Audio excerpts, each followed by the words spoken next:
ఆ రోజుల్లో వచ్చిన జానపద కథలన్నింటినీ కలిపి తయారు చేసిన డబ్బింగ్ జానపద చిత్రం స్త్రీ శపథం. దీనికి మూలమైన తమిళ చిత్రం జూపిటర్ పిక్చర్స్ వారి కన్నియన్ శపథం 1958 జనవరి 10న విడుదలయ్యింది. దర్శకుడు టిఆర్ రఘునాథ్. తెలుగులోకి డబ్బింగ్ చేసిన బ్యానర్ అలంకార్ పిక్చర్స్. నిర్మాతలు యు విశ్వేశ్వరరావు, బిఎన్ స్వామి. ఈ యు విశ్వేశ్వరరావు గారే తర్వాత రోజుల్లో ప్రసిద్ధ నిర్మాత విశ్వశాంతి పిక్చర్స్ విశ్వేశ్వరరావు. ఈ సినిమా కథలోని ప్రతి సన్నివేశం ఏదో ఒక సినిమాలో చూసినట్లే ఉంటుంది. అనగనగా చోళపురి సామ్రాజ్యానికి రాజు సుందరవర్మ, అతడి కొడుకు మోహన్. సుందరవర్మ తమ్ముడు కేసరికి మోహిని అనే వేశ్యతో సంబంధం ఉంటుంది. వాళ్ళిద్దరికీ మధు అనే కొడుకున్నాడు. మంత్రి కూతురు చిత్రాదేవిని తమ కొడుక్కు చేసుకోవాలనుకుంటుంది మోహిని. కాని మంత్రి భార్య లక్ష్మికి ఇది ఇష్టం ఉండదు. మహారాజు కొడుకు మోహన్కిచ్చి పెళ్లి చేద్దామనుకుంటారు. ఇది భరించలేని కేసరి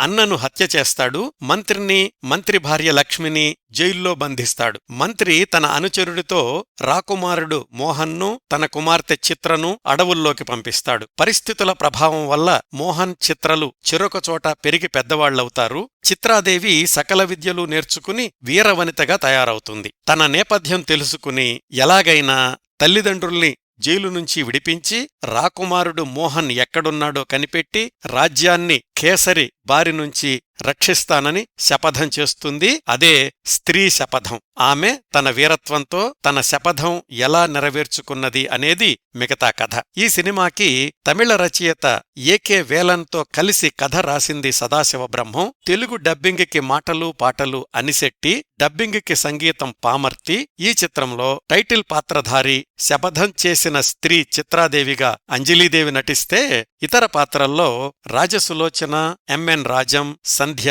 నంబియార్, తంగవేలు, రామస్వామి, జావర్ సీతారాం మొదలైన వారు కనిపిస్తారు. ఈ చిత్రం డబ్బింగ్ చేసిన నిర్మాతలకు లాభాలనే తెచ్చిపెట్టింది.